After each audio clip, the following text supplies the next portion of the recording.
What's going on, y'all? It's Johnny King, and I'm here with my man, Dominic McCarthy. What's up, man? How are you? You're getting a little drink as I'm saying that. What's up, buddy? Yep. Doing good. Doing good. Busy day. Busy day. Yeah. There you go. Pull that microphone. That's perfect. That sound better? Yeah. Okay. We're just hanging out. I met Dominic on Tinder. I've made that joke before. Yeah. No, we didn't. No. We met through meeting of men. We met through. Yep. How did Meet up. we do that? Is that I right? ended up showing up at one of your events. That's right. And really enjoyed it, man. Sitting down and chatting it out, and then Yeah. as I've heard more and more of his story, I'm like, holy shit. I'd like to have you sit down and just talk about it, because there's so many guys, and women for that matter, but in this regard, so many guys that I've talked to that have gone through just like debilitating anxiety, fear, trauma, that and your story is one of the severest cases, in my humble opinion. You know, you've been through to sit down next to you. That's the hardest, or I guess the most fascinating part is why I wanted to have you on. Is like, I sit down next to you, I'm like, really, I can't imagine that you went through that. But then I've met people who are like, I can't imagine that you were that way. I was like, I know, but once you get through it and you're expressing like dominion over it, it's like, right, it's no big deal. Maybe, right? I'm sure you still deal with anxiety. I'm sure I do too, but it's pretty cool. So if you don't mind, tell a little bit more about just your 30-second backstory to where you grew up and family, and how were your upbringing with your parents, because I think a lot of times that has obviously a huge impact. Yeah. I'm sure that played a little part. So I'm a Minnesota boy through and through. Yeah. You know, kind of homegrown, even though I grew up in the city. You know, mom and dad weren't around much growing up. Mm-hmm. Grew up with grandma and grandpa, actually a couple of different sets of grandparents.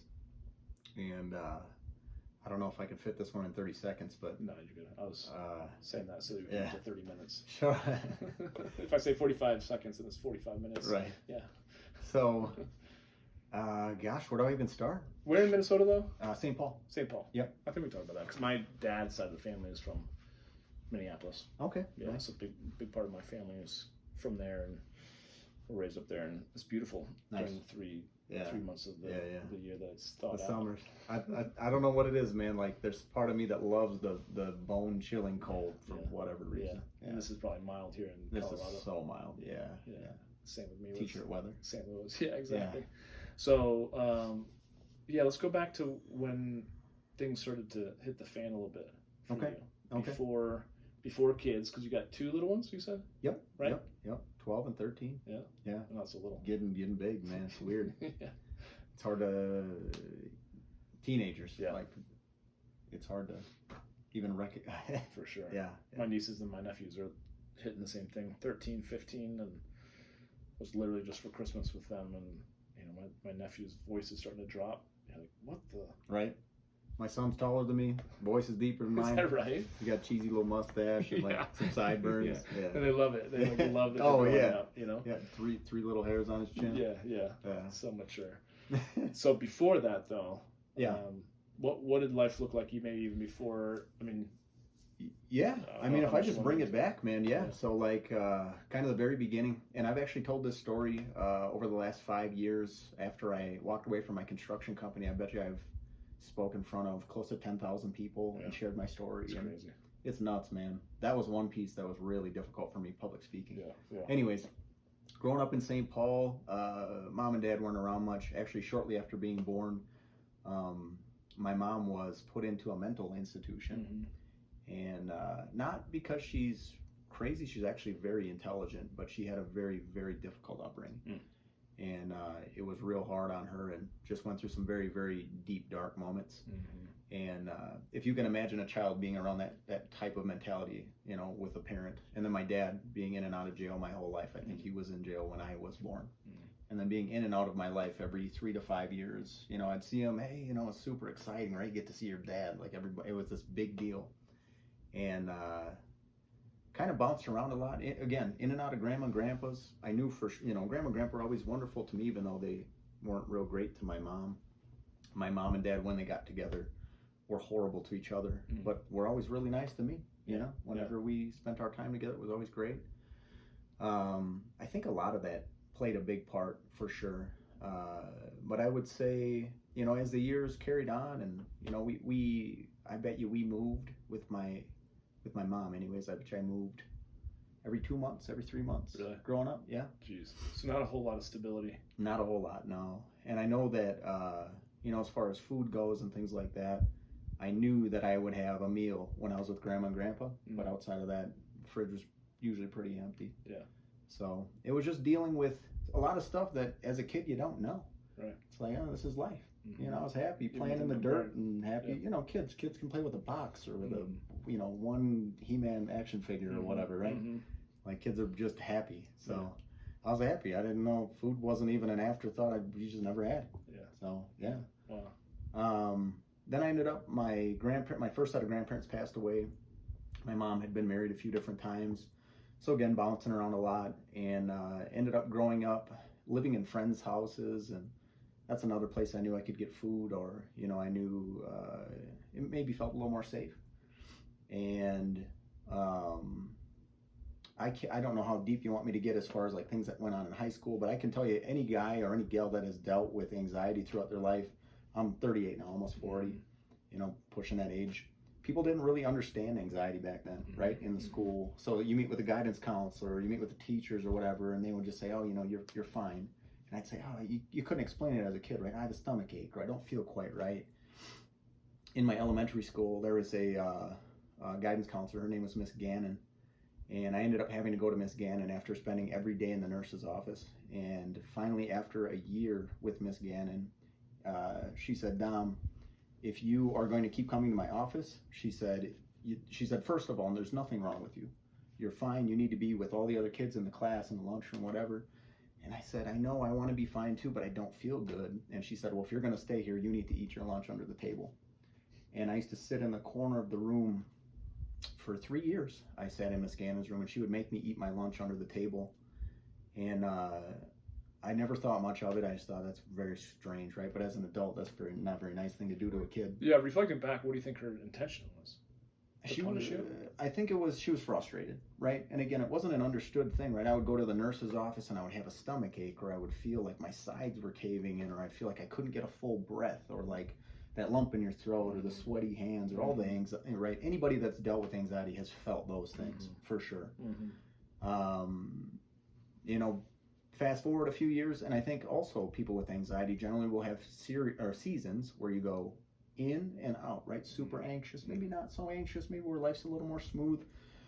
Maybe things at home were a little better during those times, and in the times where, say, my mom stayed married for a while, and we had a little bit of a steady home and food and things like that. But had to grow up quick, grew up in a neighborhood with a lot of fighting, a lot of gangs, a lot of drugs, a lot of crazy stuff, and learned how to fight, learned how to run. Never been a real big guy, so you learn how to deal with what you have, and learn how to use my language properly. That got me in and out of a lot of situations.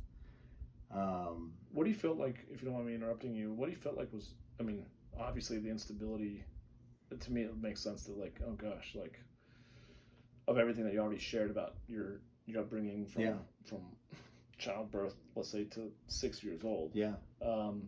Was that the anxiety that was coming up in terms of the headaches, the stomach aches, at school, or was there anything about school specifically that was creating anxiety? Were you just in a constant state of anxiety or fear? It was constant, man. Growing up with Grandma and Grandpa, we used to pray the rosary every night. So I was a kid that grew up around God and didn't really understand it, but I would still pray, and I was anxious. Very, very anxious until I was in my mid-20s, probably early 20s.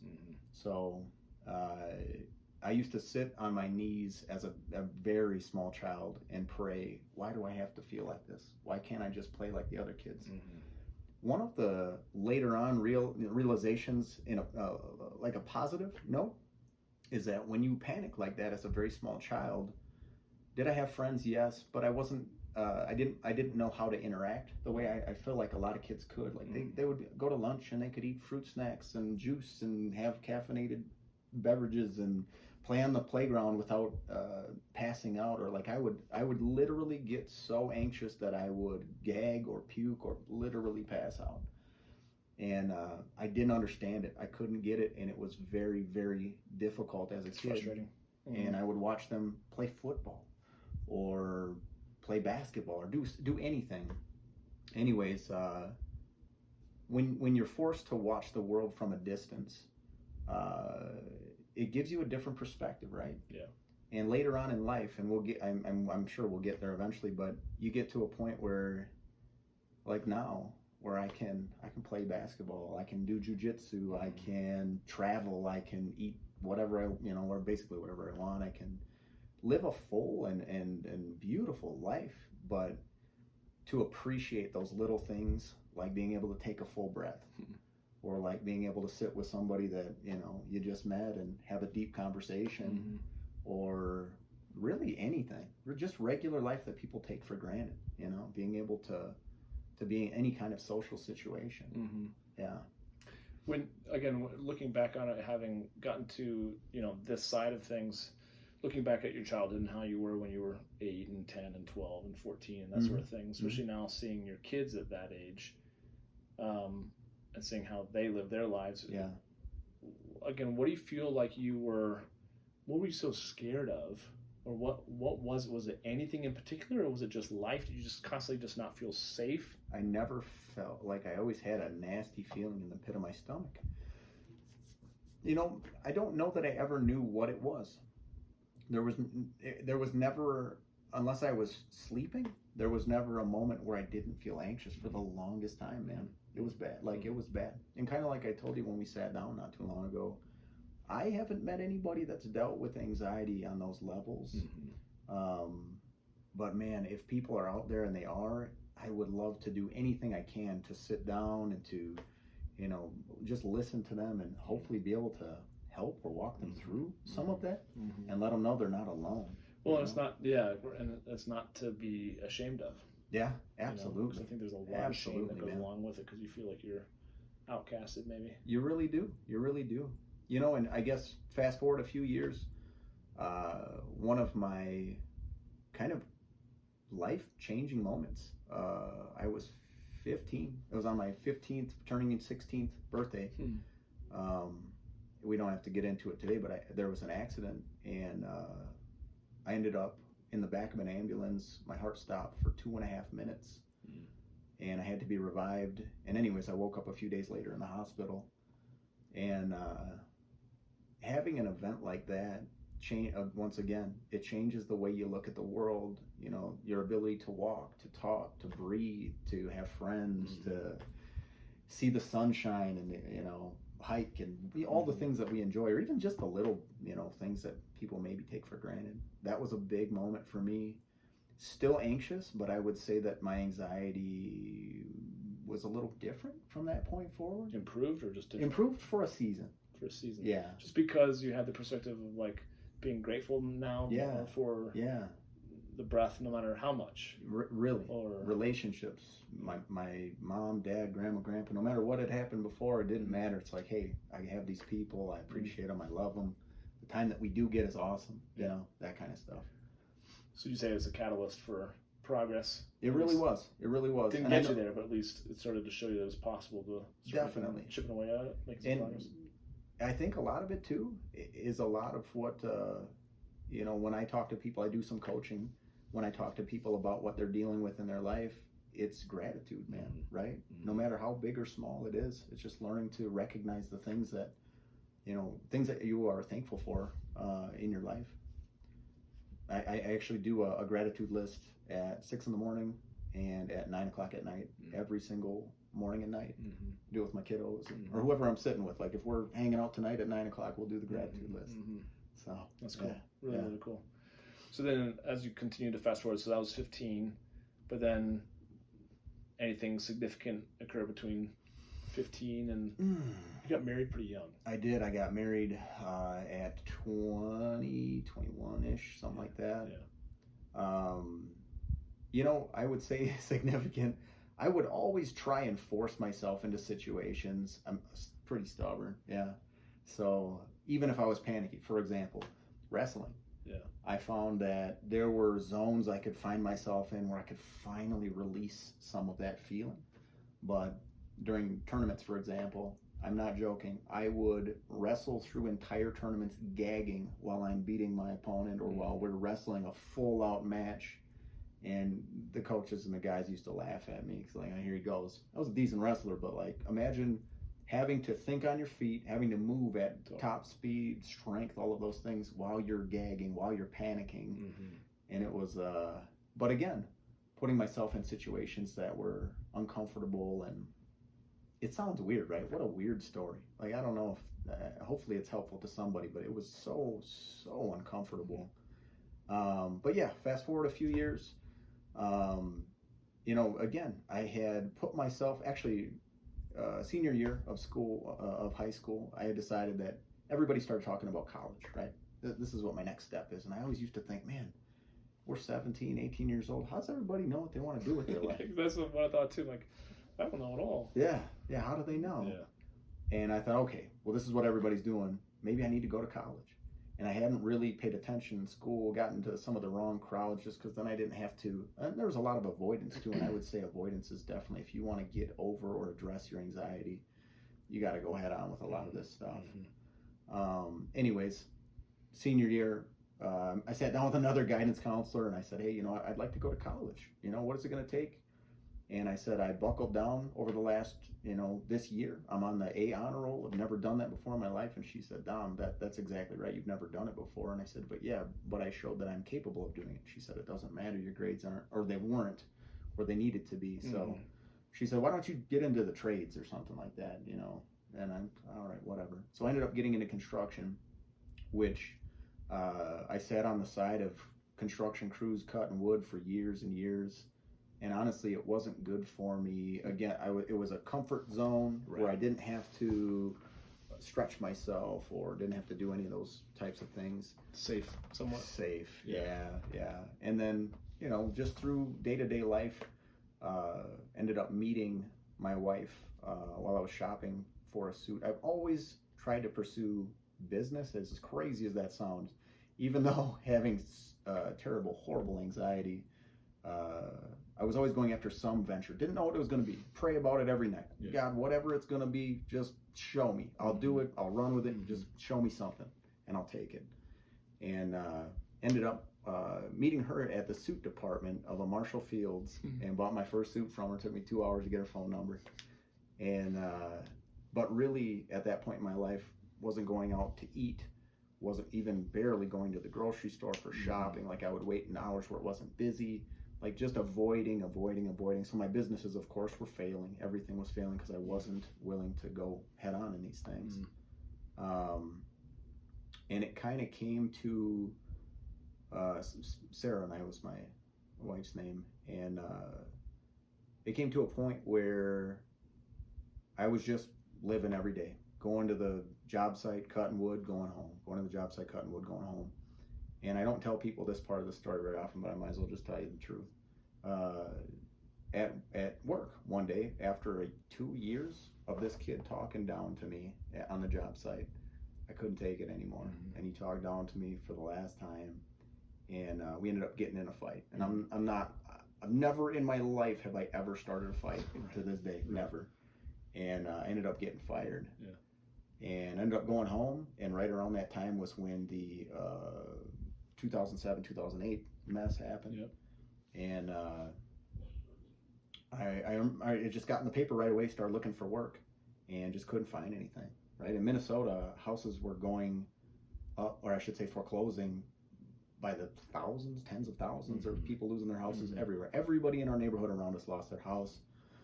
As far as my experience with construction, right? So I couldn't get a construction job. Ended up being in the house for a while and just started getting comfortable being in the house. I tried like trading Forex and whatever I could do from home on my computer, and just couldn't figure anything out. Months started passing, and you know, Sarah and I started arguing and fighting, of course, and my anxiety kept getting worse and worse and worse. And what ended up happening was one morning we woke up and we talked and we said, you know, this just isn't working. And I told her, I don't want you to live a life like this, and I don't want to live a life like this. So we thought about maybe getting a divorce at that point. And I'm not kidding, man. The very next day, she woke up and came to me and she said, I'm pregnant. And I'm like, oh my goodness, okay. So I'm like, I got to figure this out. Within 3 weeks, She was driving home, called me. She's a pretty tough gal, not a crier. She called me and she said, "You're never gonna believe what happened at work." And I said, "What? Are you okay? Like, is everything all right?" She said, "No, not everything's not all right." She said the owners of the company died in a plane crash today, and they're downsizing the company. They sent me home. She's like, "We're in this recession. You're out of work. You can't find work. You can't even really leave the house because of your anxiety. We got a baby on the way. We have no money. Bills are piling up. What are we gonna do?" And like, if you're anxious before all that, when that does hit, it's a level of anxiety that I've never felt in my life before. Right. But I'm sorry. Yeah, go ahead. You telling me the story before, and maybe this is at that time, or maybe it was later. But you said at one point you hadn't left the house, and it was about 11 months. Been months you hadn't left the house. It's kind of like being in COVID, but like not being. Yeah. But then you said you wouldn't even get out of bed, right? You know what? It was very difficult. Yeah, it was very, very difficult time. You just weren't leaving your house. I wasn't leaving the house. No. And it was as dark of a time as I've ever been in my life. I can't imagine. And again, just even anxious in my own house, man. Yeah. But I got that phone call on the way home, and I'll tell you, man, as anxious as I was, I felt this fire, right? Like I've never felt before, and it sounds maybe like a cliche or whatever, but I grew up with not having a dad. I grew up with no steady home. I grew up with no food. I grew up with all this mess, and all I could picture in my head was my son coming into this world with that same situation. And I'm like, no, not happening. And she got home that night, and I said, we're going to figure this out. And for the next 3-ish months, maybe 3 to 6 months, we would slowly leave the house every day, as little as getting out on the front step and panicking and running back in the house, then getting to the end of the driveway and panicking and going back in the house, then getting in the car and driving maybe to the end of the block and panicking and then driving back. And she would sit with me like an angel for 3 months, and she'd hold my hand and she'd say, "It's all right, we can do this, we can do this." And it finally got to the point where we would get to the grocery store parking lot, and we would sit out there, and I'd be sweating and gagging and just bad. It was awful. Panicking, bad. Sometimes passing out. And it got to the point where, again, some days we'd make it into the grocery store a little bit, back out to the car, make it to the checkout line, back out to the car, right? This was a progression over the course of months. And finally, it's like, okay, baby's getting close. We don't have any more time. We have zero money. What are we going to do? And again, looking in the ads, not finding much. And again, months down the road, after continuing to get out there and progress little by little, scraping by, right? Like, it was all horrible. It was awful. I found an ad in the paper, 2 ads actually. One of them was for a lead manufacturing plant in St. Cloud, Minnesota. Went and did the interview. It was $17 an hour. It was full benefits. It was like 40 hours a week. It was everything that I was looking for at that time, right? But I had to waive my health rights because lead is very, very toxic. Second ad was make $7,258 a week. Right. And, I ended up going to that interview. And it was a roofing sales position, 100% commission. Never sold anything in my life, right? Could barely even leave the house. Right. I ended up going to the interview for whatever reason, and panicked my way through the interview, and left and went home and sat down with Sarah, and I said, you know what? I think I can do this. I think I can do it. And I went back in and went through what they call training. It was 1 hour of them doing a real brief, like powwow, like rah-rah type meeting. They threw some folders on the table and they said, go get it, man. If you're back tomorrow, if you're back at the end of the week, you're still in. What ended up happening was I took our last $75 and I drove from our house and I stayed in town and I slept in my car that week. And in terror, I would knock on people's doors, and sometimes before they would answer the door, I'd run and I'd go behind my car and I'd throw up. And then I'd go back to the door and say, oh, I'm sorry, I had to go get that call or something like that. Or, oh, I forgot something at my car. And I'd always make silly excuses. But I would talk to them, and when I would get indoors to make the sale, if you can imagine, people with anxiety will understand this, being stuck in a situation where you have to sign a contract, you have to explain things, you have to make a call, there's all these different processes with selling this product. I was in and out of these houses, throwing up in their bushes and hiding behind my car, like trying to take deep breaths. Anyways, that week I slept in my car all week, and I couldn't afford to drive home. Right. And I ate crackers at the gas station out of the the free, like the hot dog section. I washed up at the gas station. It was August, so it was like 1,000,000 degrees out, sweaty, gross. But at the end of that week, I had sold a deal every single day. That's awesome. And by the end of the week, I was their top sales guy. Yeah, you were. And persistence. Oh my goodness, man. But I weighed 103 pounds. Wow. I went home on Sunday and I had heat stroke because I wasn't eating, I wasn't drinking, I wasn't like taking care of myself at all. But I couldn't force food down because I was so nervous. Right. And what ended up happening during that week, the craziest thing, I ran into a roofing project, and the guy said, he was an older gentleman. He said, "Hey, my insurance company's coming out on Wednesday. Would you meet with them?" And I said, if I don't know how to do something, generally I won't do it if I can't do a great job, or at least, do you the proper service. And he said, "No, I don't mind. I'm 80 something. I just don't trust these guys. Please meet with them." Yeah. And I ended up meeting with the insurance company, and the guy didn't even get out of his truck, and he pointed at the roof and he said, "I'm buying that thing." And I'm like, "Well, do you mind if I ask why?" And he said, "Yeah." He said, "It's part of a class action lawsuit. It's a discontinued product, and even if it had one little tiny bit of damage on it, I got to pay for it." And the light bulb went off in my head. And within 6 months, I had started my own company and went statewide and started targeting specifically class action lawsuit products. So in a recession where nobody had money, people are losing their jobs, their 401ks, their homes, their everything, I was able to find money for them, retrieve it, do the project, get paid, and build a multi-million-dollar company out of that. So crazy. It's unbelievable. Yeah. It's so cool. But what it took, that sounds great, right? Like there was a lot that happened to go into that. That's high level. It's crazy, man. Yeah. But like learning to delegate, right? Learning to be able to go into big meetings or learning to meet with boards. And again, I was like 26 when this was all starting, 25, 24. Yeah. And going from someone that can't leave their house to somebody that's now overseeing at our peak 26 project managers, built a beautiful office. We were nationally ranked, been in a couple of magazines and stuff like that. Crazy. But I try to tell people all the time, I hear people speak, and that's one thing I learned, was to protect and guard my words and what I believe about myself and what I'm willing to say. And I think that there's so many little pieces of it. Medication wasn't something that ever worked for me. It actually made me feel worse. For some people, it works great. But I don't know. I don't know how much more depth you want me to get. Obviously there's a lot more. No, I think it's, and I'd like to keep getting into it a little bit more, but that's such an amazing story, just again to see how much you've been through, obviously, to come this far. But then you had that big company, right? Yeah. And then so what's transpired from that till now? To now. Oh my goodness. So I built that company to, again, 26 project managers at our peak, multiple millions of dollars, people coming to me for answers, which was, I was always the little guy on the crew, right?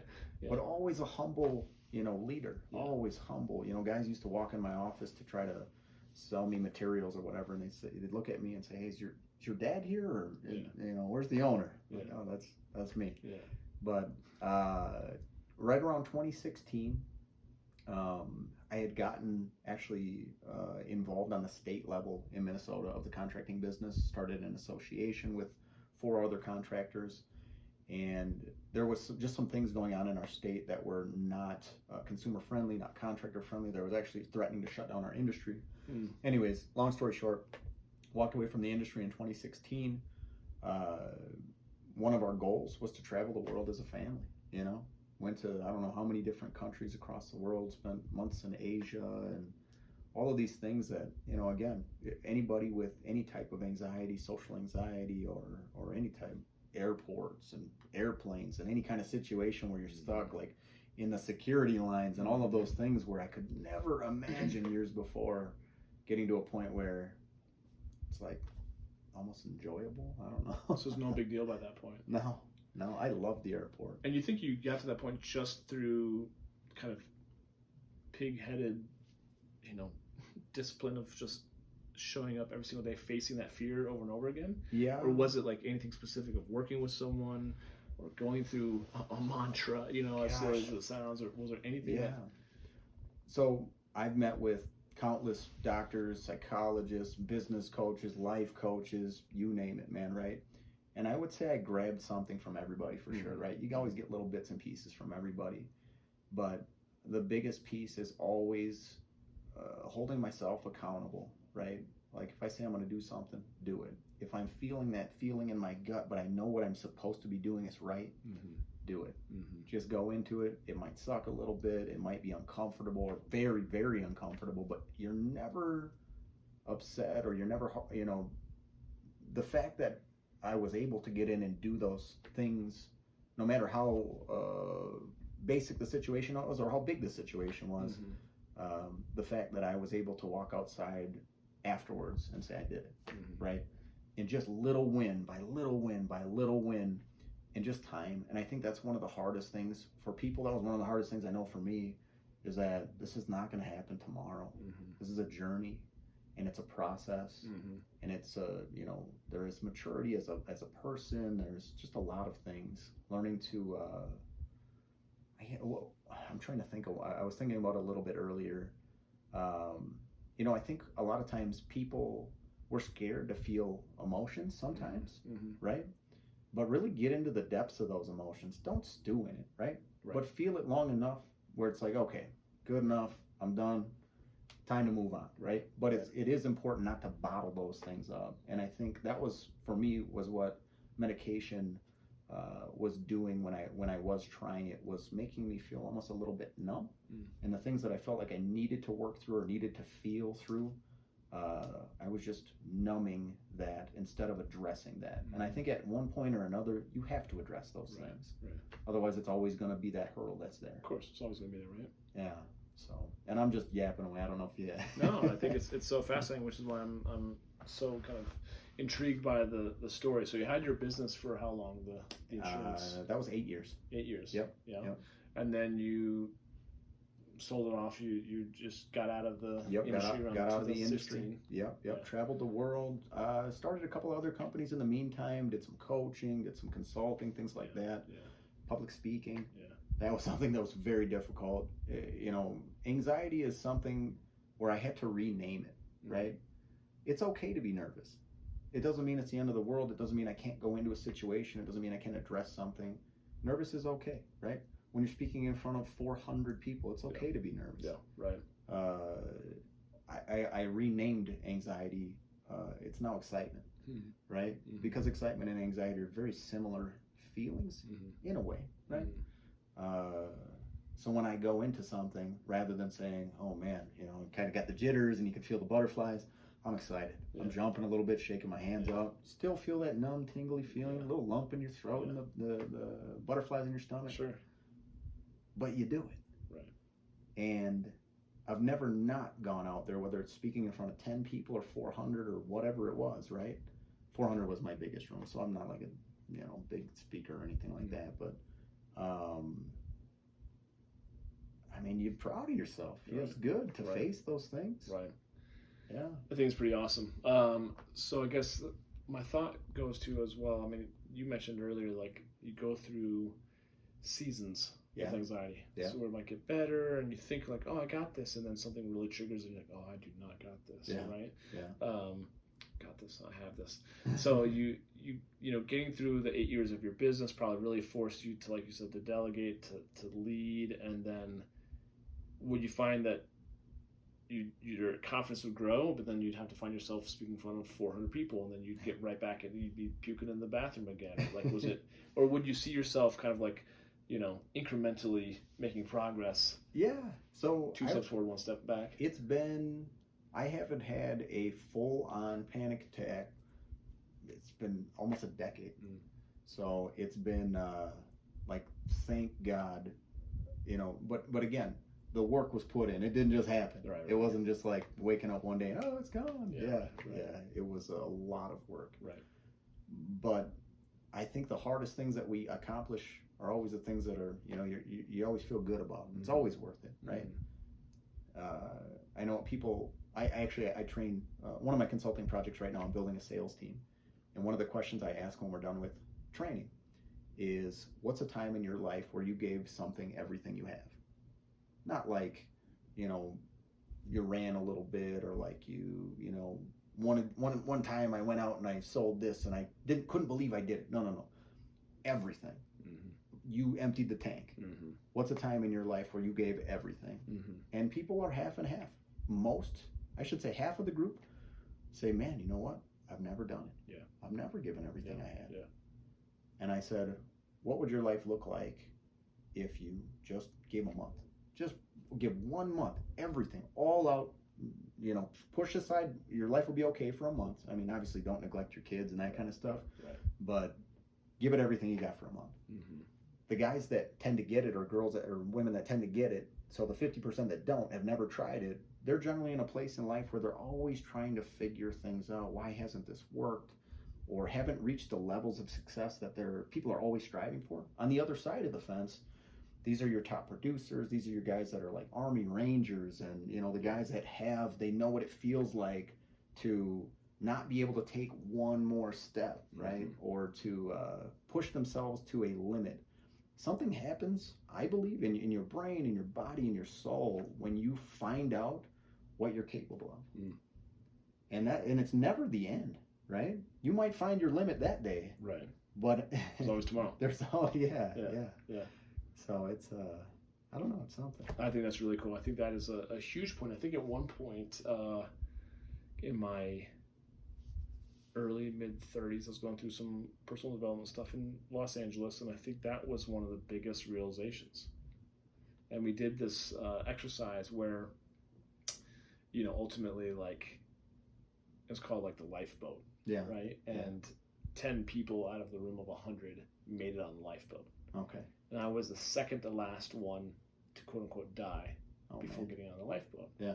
And to me, I was like, how so close. Yeah, how pertinent is this to my experience of life? Yeah. And that's the whole thing, is like how you play this weekend, or how you play these games, even though we're in some random hotel room, is how you play the game of life. And it became so clear that for me too, I've been one of those 50% that had never really put myself fully into anything at the time, Yeah.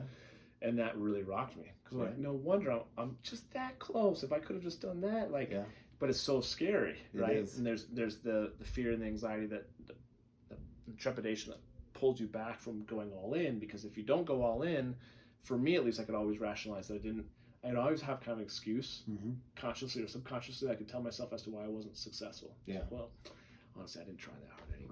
Right. If I had really tried, I could have gone D1. But you know what? Like, there's so many other things that are important to me. Like, like my high school sweetheart. Like, okay, come on. But like, and now it's not that I necessarily regret, but it's like, okay, it's just how you do anything is how you do everything, right? True. And so if you kind of half-ass a lot of things, that's how life shows up. So that really resonates for me as well. Another thought I had too, as you were talking, I feel like, because I see it in myself, I see it in a lot of the guys that I work with, we just run patterns. It's like habitual patterns, right? Yeah. And so when they get depressed, when they get lonely, when they feel anxiety, like they have a pattern of focusing on the same thing and then stacking the heartache or the failures, or like, I'm not good enough. Right. Did you ever recognize, or like a pattern that you go into that was just clockwork? And what were you focusing on then? And what was it that like drove the anxiety, made it worse and worse and worse? I think a lot of people with anxiety can relate, where you're taking yourself out of the game before the game's even being played. Yeah. You got that story running in your head before I'm going on the wrestling mat, or before I'm going into the meeting, or before I'm getting up on stage to speak. I'm visualizing myself failing in some way, shape, or form, or what I visualize as a failure. Really, as long as you're doing it, and depending on how you see it, it's not necessarily, even if I got up on stage and I puked my guts out and passed out in front of everybody, I can see that in one way or another, right? I can see that as a failure, or I can see that as, listen, I got up on the stage, I made it all the way, it wasn't easy just to get right there. That's a step. Yeah. That's a success. Yeah. So it's setting yourself up for success or failure in your mind before you get out there. one thing that's, and I guess I didn't bring this up earlier, but that's one place where meditation and prayer has really been big for me, is to silence and calm your mind. It is, I do believe it's almost like working out like a muscle. For sure. And learning to silence that little voice that wants to pick at you before you get in there and wants to tell you everything that could possibly go wrong, when most of the time none of that stuff goes wrong, right? But for whatever reason, we need to convince ourselves that it's a very real possibility. Well, it doesn't go wrong, and yet because we don't go all in, then that still support, and you don't get the results that you ultimately want. It still supports that story of not being good enough and not being lovable, or whatever our story is. You know. Right. What do you have an idea of what your story was that you would kind of go into? Was it? Oh man. You know, did it go back to like mom and dad? Did it go back to like not being loved or not being? A lot of the life coaches or people that I would talk to, they would bring that up a lot. You know, my childhood, that was a big piece that everybody brought up. They're like, oh, this is energy that needs to be released, or this is something that needs to be addressed in one way or another. So I definitely do feel like it played a part for sure. But again, you know, allowing yourself, that was something that maybe this is your point right here. I wasn't allowing myself to feel it. And that energy that was being stuck and knotted up and pushed down into this little ball of, you know, is a mess, man, honestly. So I get still to this day kind of feel like I get the sense that you kind of like, maybe, and I don't fully understand because I don't know you well enough, but like, is it, because when I say, was it having to do with your childhood? You're like, maybe a little bit. But then when you tell your childhood, I'm like, are you fucking kidding me? So why is it that you still kind of like, is it like you're trying to be, I mean, you are humble, but like most people, and I think you can look at, especially compared to your kids now, like your childhood was scary. Big difference, man. And you know, to be so you didn't know where you would be staying. It sounded like you didn't have food a lot of times. You didn't have the security and the safety of like mom or dad loving on you and stability in that sense. Like, why do you feel like you, if you don't mind me asking, kind of like shy away from thinking that your childhood is a big part of it? You know, I don't know, because it definitely has shaped me a lot, right? But again, like, I guess as a kid, I was a pretty happy kid. And I look back, and a lot of people say that. They say, Dom, you know, your childhood wasn't real great. Like, there's a lot of stuff that maybe wasn't the best. And again, my folks were not individually were very nice to me. They were horrible to each other, and watching that was not fun. But like, I didn't know, you know, other kids had a full refrigerator every day at 5 or 6 years old, right? You just don't know that, right? I had dirt and I had a backyard. Like, I was happy, but I don't know. But no, you're probably right. There's definitely some still in there that I still maybe need to address or something like that, but. What I do recognize, though, I feel like there's an element of that I can see with you. It's like, it wasn't great by any stretch of the imagination. But if you do and ultimately give too much power to your childhood, you become the victim to it. Absolutely. Like, oh, my childhood was horrible, and that's why I'm so broken. Where you're kind of like, the childhood sucked, and yet there are times that I was happy. There's times that I had anxiety. I can see where it stemmed out of, but it sounds like, and correct me if I'm wrong, you're just kind of owning. It sucked. Yes, at times. Other times it was great, but I didn't really know anything different. I think the anxiety sounds like really started to probably kick in when you started comparing yourself to the other kids. Do you think? A lot more, yeah. But you probably didn't know any better. Then you go to school and you're just saying like you said, they can play sports, they can do homework, they can play their instruments without like having these like gagging or throwing up. Right. They're not always sick, not always going. To the nurse. Right. Do you think that? Play a role at all? No, I think that's a great call, and that does make sense. But that is interesting. It's an interesting thought. Because I feel like otherwise it's just if you were growing up on an island, you wouldn't know any different. You probably wouldn't have any anxiety so much because it just was the way that, just in the same way that people, we are so blessed in this country. And yet we kind of don't know how blessed we are until we go travel the world. And you go around Asia and you're like, oh shit, you know, or India, or wherever, right? But then it's very easy to still come back here, and then we get right back into our shit of like how horrible our lives are. Oh man, I just wonder if it's like the comparison of all. But you know, I've addressed a lot of this stuff over time, and again, it's been 10 years since I've had a panic attack or really a serious situation like this. And again, don't get me wrong, I feel nervous in situations. I get excited, We're I all get human, sad, happy, mad, whatever. Like we all experience emotions. Yeah. But like, I don't like to give power to those things too much, especially when it's not due or when it's been addressed and it's like, all right, like you said, you know, this did happen. Absolutely. Yeah. I think I learned a lot from it. I think I gained a lot from it. It did hurt me for a season. Yeah. But I was able to address those things, to walk through it. It was not an easy path, right? Yeah. But like to come out on the other side and say, okay, I'm done with that. I'm good. Yeah, and that's kind of what I think I was getting to too. Is just I think maybe it's not so much a big deal anymore because it doesn't have a whole lot of energy. Yeah. For you in Yeah. childhood. Maybe Yeah. it did. I mean, yeah, it did. But now that you've kind of worked through it, you're like, yeah. So you've moved on to that's how you can kind of maybe tell that you are free from it. Yeah. Because you can talk about it and not feel a ton of energy. Man, it almost is still weird to talk about it some days. Yeah. Where it's like, that was your life. Yeah. It makes you stop in my steps or my tracks sometimes and think, wow, you know, the sunset is beautiful. The people are beautiful. I say hi to everybody, right? Like, I love people. I love, like, it's in a different kind of appreciation. Yeah. How have you taken what you've learned and through your life experience and passed it along to your kids in a meaningful way? Yeah. So we've actually we wrote a book together, which really? was really fun. Yeah, it hasn't been published yet, but we wrote a book together. I read it. It's called The 4 Jars. 4 Jars. Yeah. Explain what the concept is about. So this one is going to. all right, I'll explain the book first. Anyways, when they were real little, we were at Target one day, and my son wanted me to buy him a $150 dinosaur robot. Yeah. And he was like 6, and I'm like, buddy, you're gonna play with that for like 2 days, exactly. and it's gonna be in the corner. Yeah. And no, I want this robot. And I said, all right, if you want the robot, then you're gonna have to buy it. And he, of course, well, I don't have the money and whatever, blah blah blah. It's like, no, we'll figure it out.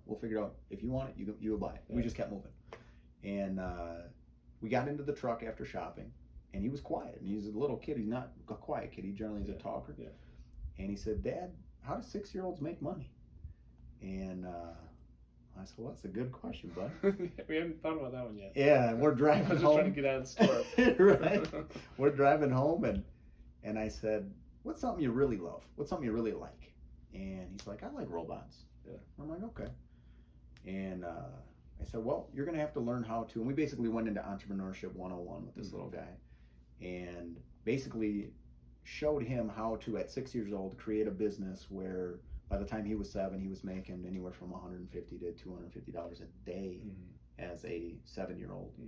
And it's a really fun story of, then my daughter got involved as she got a little bit older, and he never bought the dinosaur robot, but he would have piles of cash sticking in his little 7-year-old jeans, and wherever we would go, he would buy whatever he wanted, which became a problem. So then we had to create these jars: give, save, spend, invest.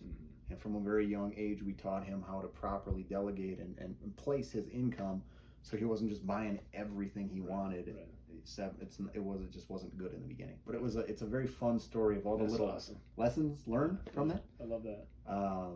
But honestly, the kiddos, I worry about that a little bit too. Is they've had a really easy life, man. Not much pushback, not much real difficulty. And I've seen people in my life, friends, acquaintances, that grew up real easy lives that hit the first wall, and they're like, whoa, what is this?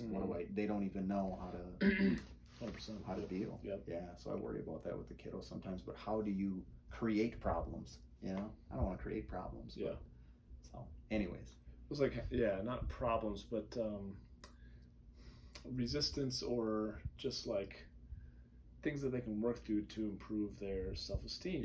And to feel in their sense of pride, like, oh, I did earn this, and I did, this was challenging. And I think that's a big part of raising a son too. You know, Absolutely. I think there's a part of a girl becoming a woman that guys can't teach. You know, mom has to teach, or some other woman, right? Yeah. Guys can't teach a little girl how to be a woman, but they can certainly be taught a lot by, how they should be treated by a man. Yeah.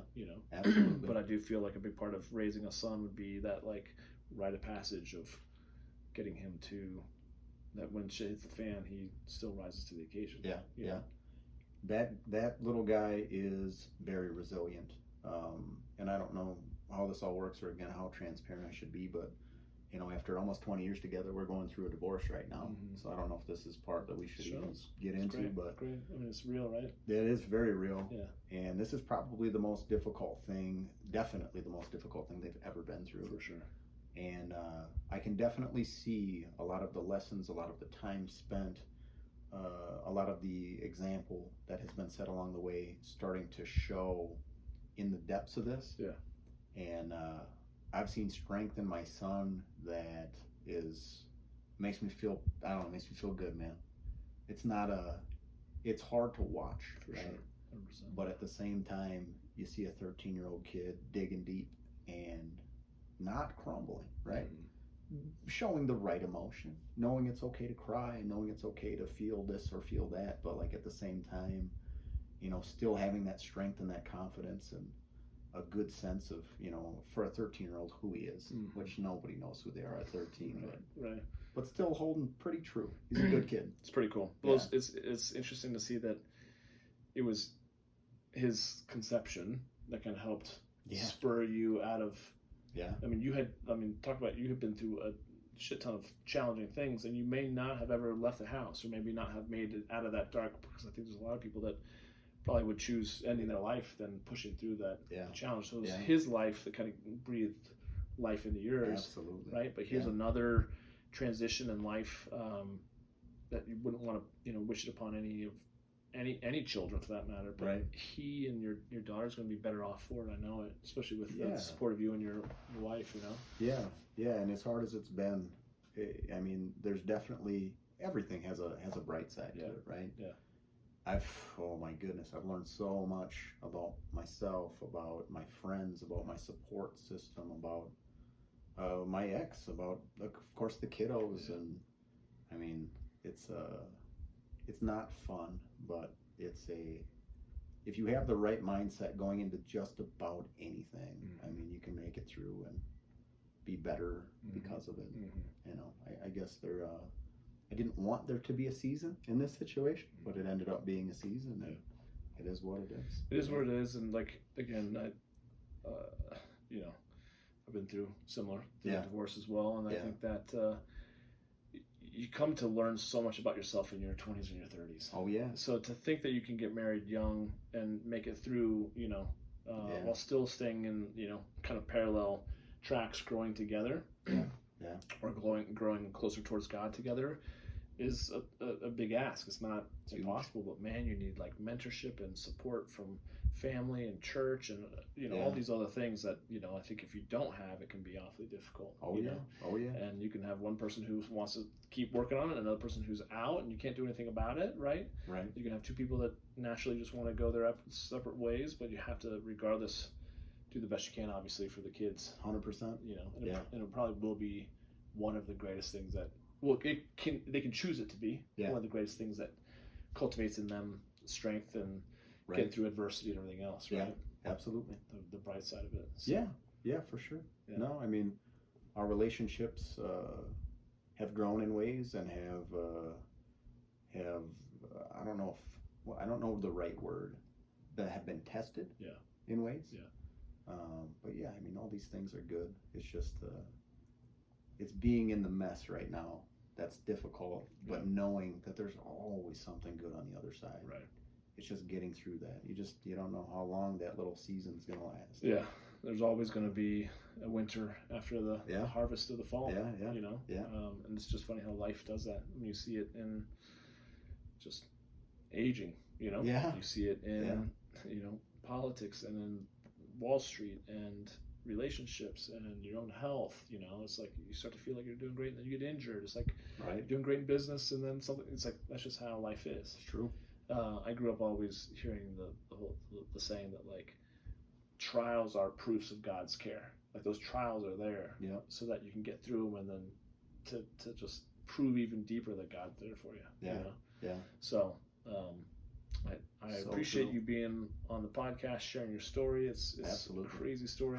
I hope if anyone's listening to this and it either deals with anxiety themselves or knows of someone who's dealing with it, hopefully you can share this with them, because I think it can give them proof and hope that it's possible to work through it. Absolutely. Even if it's as debilitating as you're talking about, where you're running out to the car to throw up every 10 minutes just to make a sale. Right? yeah.